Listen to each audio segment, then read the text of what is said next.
Hello, Jammers. Today I woke up with an idea. I want to create my own card game.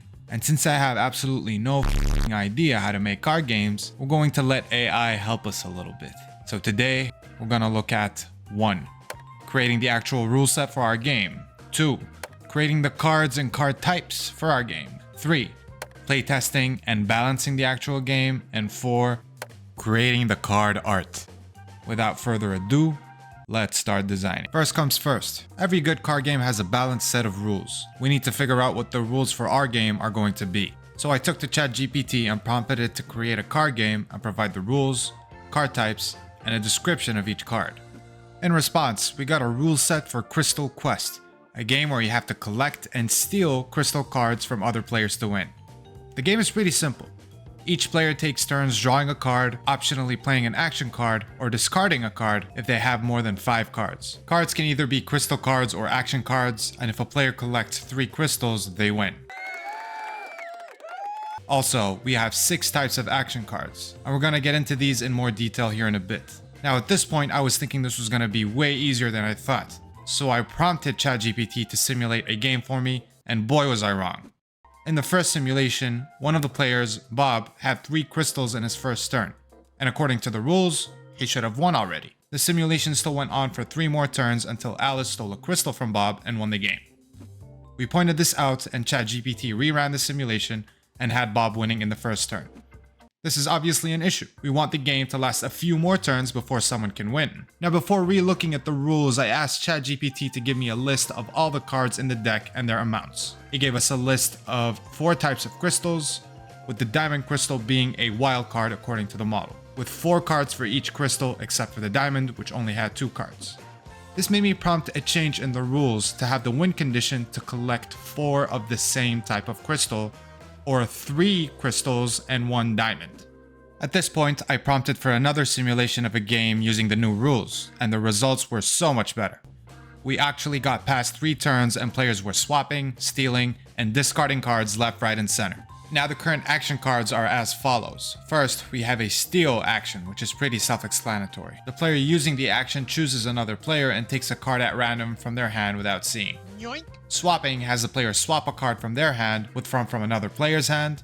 Blocking is a counter card used when another player uses an action card on you. The peek card lets you take a look at another player's cards. The refresh card allows you to discard your entire hand and draw 3 new cards. And finally, the double draw action lets you draw 1 more card. At this point, we have our rules which are completely balanced, and our card names, types, and amounts. Next, we need to start creating the art for this game. For some branding inspo, I had Dalle-3 generate a logo for Crystal Quest, and this is what we got.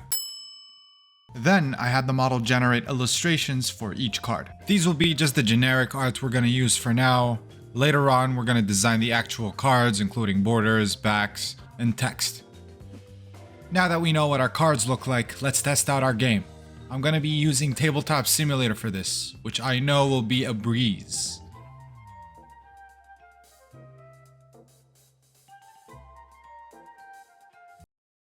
What the f is going on? Now apparently, in order to import your own cards into the simulator, you need to find the Java file hidden deep in the game files.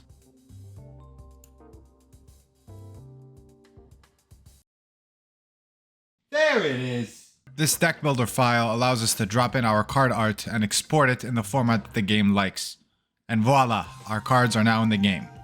Since I didn't have anyone to test out this game with, I just played against myself. And since I could see everyone else's cards, I just stole and swapped until I won.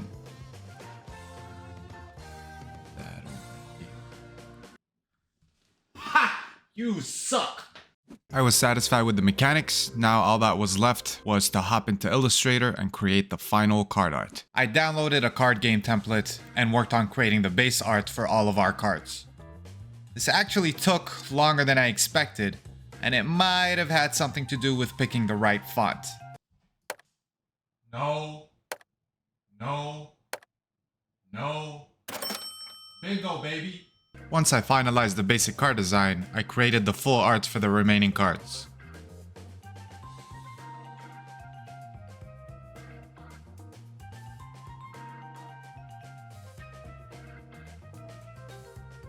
Then I needed to make the card back design, so I hopped into Photoshop and whipped out the Generative fill tool to clean up the logo.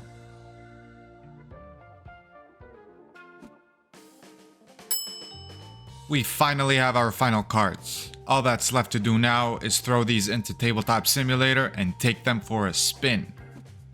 One import later and we can now see our new and improved Crystal Quest cards in the game, and they are looking absolutely beautiful. I mean, come on, just look at them. I dealt 3 cards to myself and the hopeless figments of my imagination, and it was time to play one last game of Crystal Quest. And once again, the NPCs of my mind were no match for my cunning strategy, and I ended up winning after stealing a sapphire from myself and drawing a diamond to complete a set of 4 sapphires.